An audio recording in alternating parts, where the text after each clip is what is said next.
is nothing bigger or older than the universe. The questions I would like to talk about are: 1. Where did we come from? How did the universe come into being? Are we alone in the universe? Is there alien life out there? What is the future of the human race? Up until the 1920s, everyone thought the universe was essentially static and unchanging in time. Then it was discovered that the universe was expanding. Distant galaxies were moving away from us. This meant they must have been closer together in the past. If we extrapolate back, we find they must have all been on top of each other about 15 billion years ago.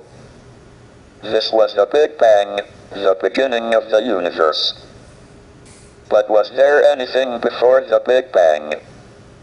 If not, what created the universe? Why did the universe emerge from the Big Bang the way it did? We used to think that the theory of the universe could be divided into two parts. First, there were the laws like Maxwell's equations and general relativity that determine the evolution of the universe, given its state over all space at one time. And second, there was the question of the initial state of the universe.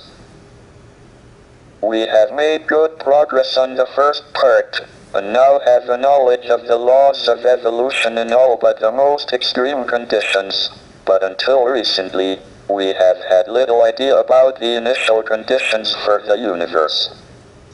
However, this division into laws of evolution and initial conditions depends on time and space being separate and distinct. Under extreme conditions, general relativity and quantum theory allow time to behave like another dimension of space. This removes the distinction between time and space, and means the laws of evolution can also determine the initial state. The universe can spontaneously create itself out of nothing. Moreover, we can calculate the probabilities that the universe is created in different states. These predictions are in excellent agreement with observations by the WMAP satellite of the cosmic microwave background, which is an imprint of the very early universe. We think we have solved the mystery of creation. Maybe we should patent the universe and charge everyone royalties for their existence. I now turn to the second big question: are we alone, or is there other life in the universe? We believe that life arose spontaneously on the Earth, so it must be possible for life to appear on other suitable planets, of which there seem to be a large number in the galaxy. But we don't know how life first appeared. We have two pieces of observational evidence on the probability of life appearing. The first is that we have fossils of algae from 3.5 billion years ago. The Earth was formed 4.6 billion years ago, and was probably too hot for about the first half billion years.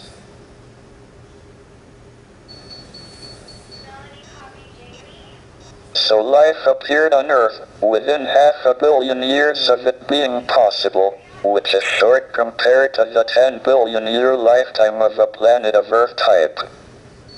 This suggests that the probability of life appearing is reasonably high. If it was very low, one would have expected it to take most of the 10 billion years available. On the other hand, we don't seem to have been visited by aliens. I am discounting reports of UFOs. Why would they appear only to cranks and weirdos? If there is a government conspiracy to suppress the reports and keep for itself the scientific knowledge the aliens bring, it seems to have been a singularly ineffective policy so far.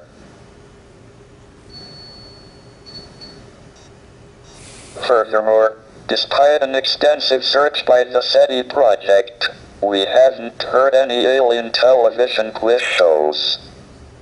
This probably indicates that there are no alien civilizations at our stage of development within a radius of a few hundred light years.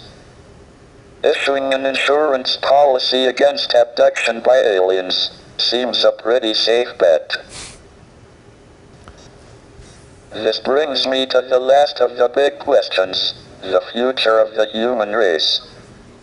If we are the only intelligent beings in the galaxy, we should make sure we survive and continue.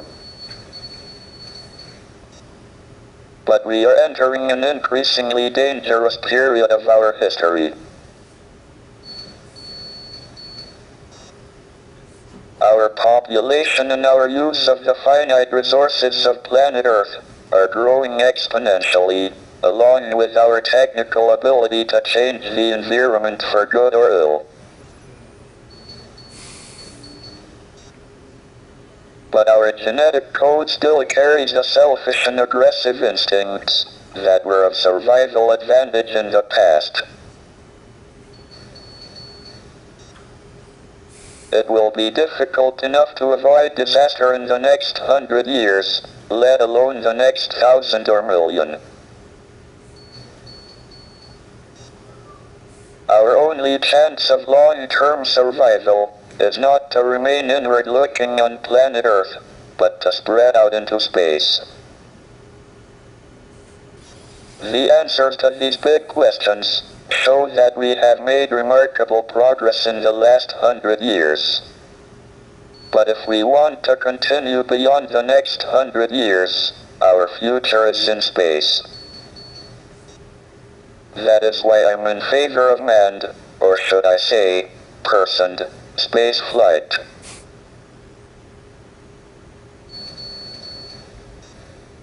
All my life, I have sought to understand the universe and find answers to these questions. I have been very lucky that my disability has not been a serious handicap. Indeed, it has probably given me more time than most people to pursue the quest for knowledge.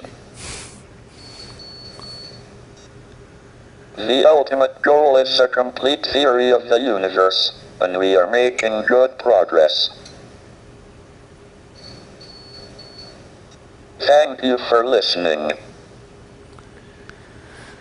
Professor, if you had to guess either way, do you now believe that it is more likely than not that we are alone in the Milky Way as a civilization of our level of intelligence or higher?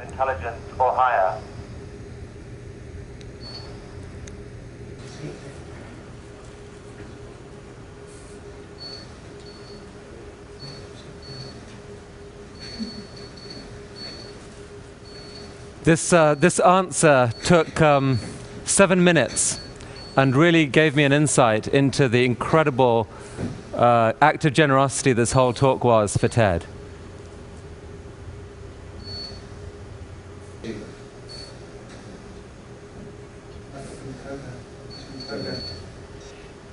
I think it quite likely that we are the only civilization within several hundred light years.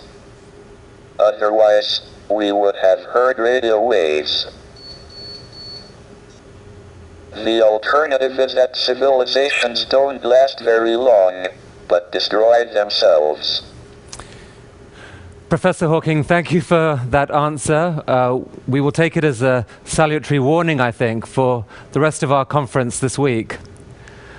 Professor, we really thank you for the extraordinary effort you made to share your questions with us today. Thank you very much indeed.